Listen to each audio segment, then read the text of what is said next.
Join us as we take you through the in-depth process of how an iconic GLA unit is created. This is Command & Conquer: Beyond the Battle, Part 2.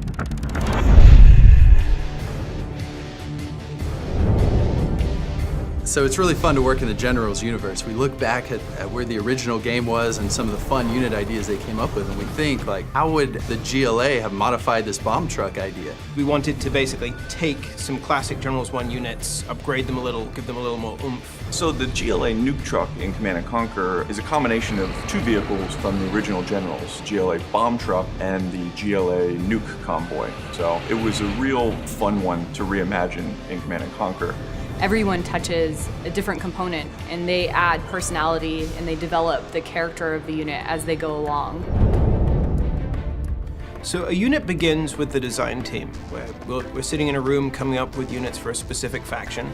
So we'll write up a basic brief for it. It is a nuke truck. It is a truck with a nuclear weapon that self-destructs.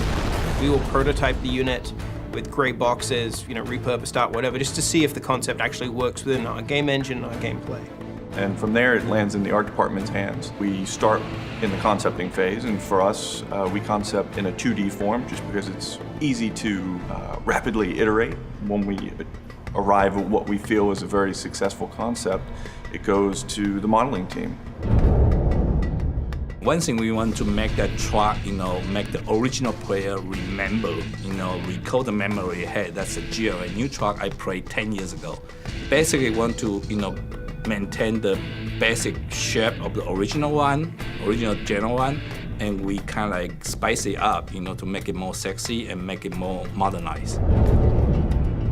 You may get this wonderful design, this wonderful model from the modeling team, and in your mind, automatically you see it in your mind how it's gonna behave inside the game.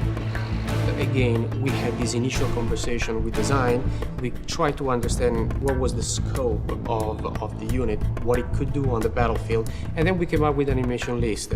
And the animation list included a speed boost, and so we created an animation that specifically makes this unit jiggle a little more as it charges against your enemy base. And then we created all the hit animation and all the move animation and so on and so forth. My job as a visual effects artist is to make people just sit back and go, awesome. I get with my art director and figure out what exactly we're gonna do. There's some more back and forth between us and design, then I start. This is a nasty stolen nuclear technology that they don't really know quite how to operate, but they do know barely how to operate. They know how to get it running, how to make it dangerous. So in addition to the normal sort of classic nuclear mushroom cloud, there's got to be some slop in there as well. Some dirty radiation, some nastiness thrown up.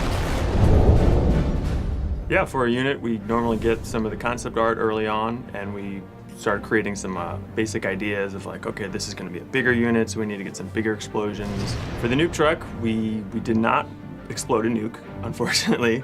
The world probably thanks us for that.